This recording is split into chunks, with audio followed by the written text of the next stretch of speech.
2 जुलाई 2024 की एक ऐसी घटना जो पूरे देश में लोगों को विचलित कर दी। हाथरस की एक घटना जिसको आप सभी जानते हैं कि कैसे एक सत्संग सभा में अचानक से भगदड़ मचता है और देखते ही देखते जो आंकड़ा है उसके अनुसार 123 लोगों की जान चली जाती है। और खास बात, उस भगदड़ में जो महिलाओं की मौत हुई वो आंकड़ा आया, उनकी संख्या 110 से ऊपर थी। वो हाथरस की घटना की एसआईटी की भी रिपोर्ट आ गई, न्यायिक जांच की भी रिपोर्ट आ गई। जब लेकिन रिपोर्ट आई उसमें बाबा को क्लीन चिट दे दिया गया और जो दोषी ठहराए गए वो पुलिस वाले और जो आयोजक दल था और साथ ही साथ बाबा के जो सेवादार थे उनको उस भगदड़ का जिम्मेदार ठहराते हुए एसआईटी की जो रिपोर्ट आई और न्यायिक जांच दल की जो रिपोर्ट आई वो दोनों रिपोर्ट बिल्कुल सिमिलर है, बराबर है। दोनों में आरोपी पुलिस वालों को और आयोजक दल को बनाया गया है। ये सवाल है कि आखिर जब बाबा का सत्संग है, बाबा की व्यवस्था है, तो फिर एसआईटी और न्यायिक जांच दल की जो रिपोर्ट आई उसमें बाबा को क्लीन चिट कैसे मिल गया? यह सवाल कटघरे में तब तक खड़ा रहेगा जब तक स्पष्ट जांच, स्पष्ट रिपोर्ट नहीं आ जाएगी। खैर, मुझे तो नहीं लगता कि अब कोई आगे रिपोर्ट आएगी। वजह यह है कि जो एसआईटी के बाद न्यायिक जांच दल का गठन किया गया था उसने भी अपनी रिपोर्ट कल पेश कर दी और उसके बाद उस रिपोर्ट में भी जो बाबा, भोले बाबा, उनको क्लीन चिट दे दिया गया, मतलब वो आरोप मुक्त हैं। लगातार जो भोले बाबा से जुड़ा हुआ ये मामला था, हाथरस कांड, उसको लेकर सभी को ये इंतजार था कि आखिर भोले बाबा के साथ क्या होगा। लेकिन जब कल रिपोर्ट आई तो जितने भी मृतक परिवार के लोग, उनको बड़ी हैरानी हुई कि आखिर इस रिपोर्ट में बाबा को दोषी क्यों नहीं ठहराया गया। बाबा का पूरा नाम क्या था या फिर है, क्या कुछ घटनाक्रम रहा और कैसे भगदड़ मच गया, पूरी कहानी को हम विस्तार से बताएंगे, जिसके लिए आपको आज से ठीक 7 महीने पहले जुलाई में चलना होगा। 2 जुलाई साल 2024। अमूमन बाबा का सत्संग ऐसे ही मंगलवार के दिन चलता रहता है। उस दिन भी मंगलवार था और बाबा के लाखों श्रद्धालु उनके सत्संग स्थल पर पहुंच गए। व्यवस्था डगमगाई, उम्मीद से अधिक भीड़ थी। आयोजक दल को आभास नहीं था कि भीड़ इतनी हो जाएगी। वैसे कुछ पुलिस की व्यवस्था भी नहीं थी। पुलिस की व्यवस्था तो थी लेकिन जितनी संख्या होनी चाहिए उतने पुलिस दल मौजूद नहीं थी। इसी बीच अचानक से लोगों ने अफवाह उड़ा दिया कि जो यहाँ पे सत्संग हो रहा है उसमें जो स्प्रे किया जा रहा है वो जहरीला है। देखते ही देखते भगदड़ बेकाबू हो जाती है, भीड़ पूरी बेकाबू हो जाती है, भगदड़ मच जाता है और उस भगदड़ में 123 लोगों की दर्दनाक मौत हो जाती है। मौत का आंकड़ा कुछ और होगा, मौतें और भी हुई होंगी, लेकिन जो आंकड़ा आया वो 123 लोगों की मौत का आया, जिसमें से 110 महिलाओं की मौत की पुष्टि रिपोर्ट करती है, जो सरकारी डाटा है वो करता है। बाबा का पूरा नाम सूरजपाल नाम तब का जब बाबा भोले बाबा नहीं बने थे। भोले बाबा बनने के बाद उनका जो नाम था, यह नाम हुआ स्वयंभू संत नारायण हरि उर्फ भोले बाबा।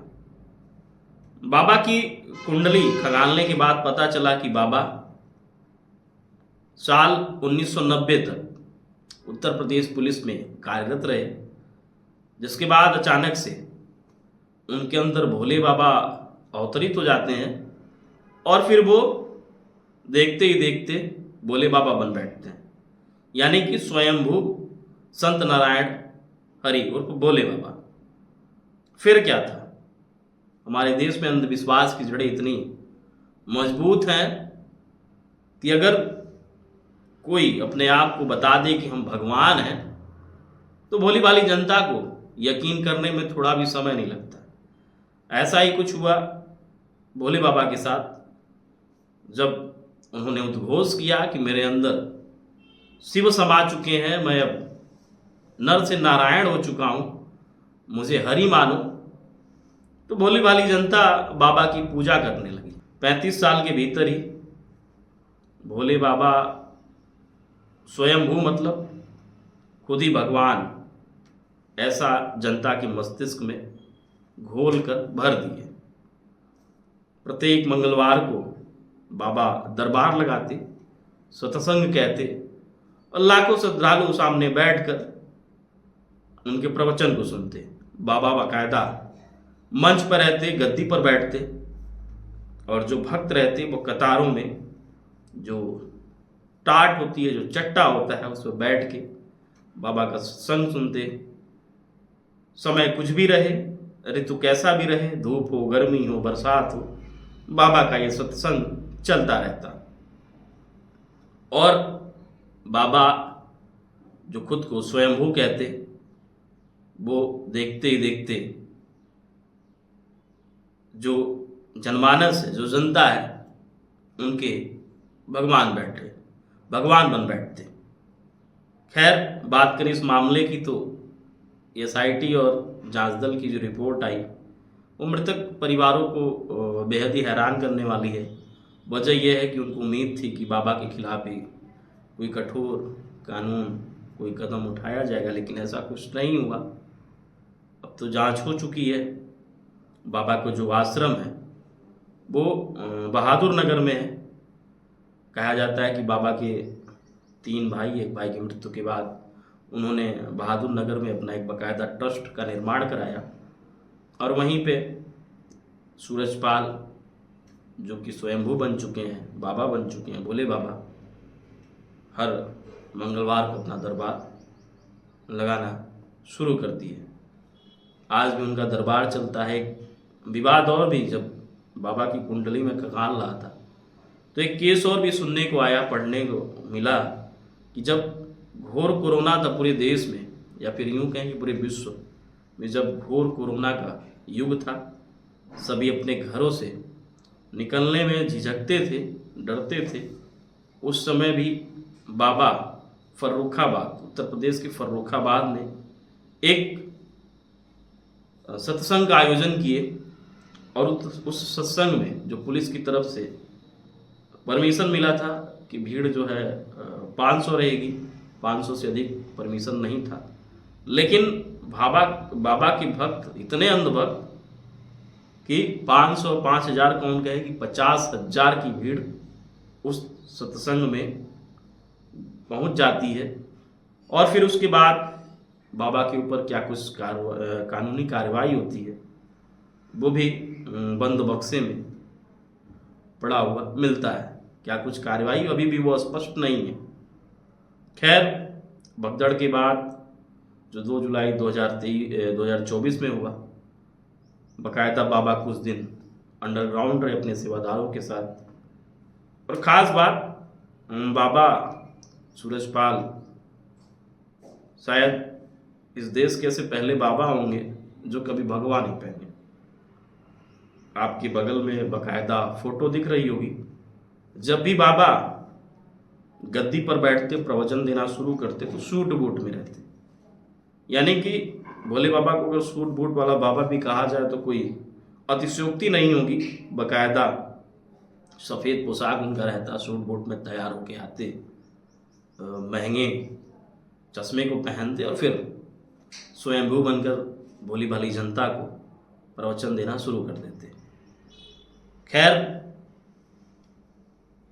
जो भगदड़ मचा, जो दुखद हादसा हुआ, उसके बाद जो रिपोर्ट आई वो कहीं ना कहीं हैरान करने वाली है, क्योंकि इसमें जो दोषी बनाया गया वो भी पुलिस को बना दिया गया है कि पुलिस प्रशासन और जो आयोजक दल है वो गुनाहगार है, वो दोषी है।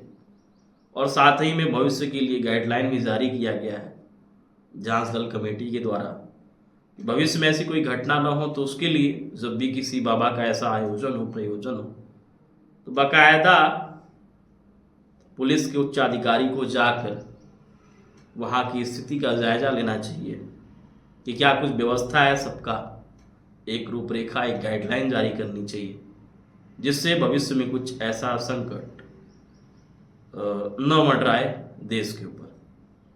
खैर, देश अंधविश्वास की जड़ों में इतना जकड़ा हुआ है कि हादसाएं तो होते रहेंगे, हादसाओं को किसी को फर्क नहीं है, लोग मरते रहेंगे। और बाबा का भी बयान था कि जाना सबको एक दिन है, कोई आगे जाता है, कोई पीछे जाता है, और होने को कौन टाल सकता है। सही बात है, होने को कोई नहीं टाल सकता, तो आप स्वयंभू क्यों बन गए हैं? आपके अंदर तो वो क्षमता है कि आप किसी भी परिस्थिति को टाल सकते हैं, ये आपके अनुसार है। खैर, फिलहाल जो रिपोर्ट आई वो हैरान करने वाली है। आगे बाबा का प्रवचन क्या कुछ कैसे चलता है वो समय बताएगा। हम उम्मीद करते हैं कि कोई भविष्य में ऐसी अप्रिय घटना न घटे, कोई अपने को न खोए। और साथ ही साथ हर एक बाबाओं से गुजारिश है, देश की जनता अगर आपको भगवान का दर्जा देती है, आपको मानती है, तो आपकी भी ये नैतिक जिम्मेदारी और जवाबदेही है कि जनता की जान का पूरा ख्याल रखा जाए। धन्यवाद।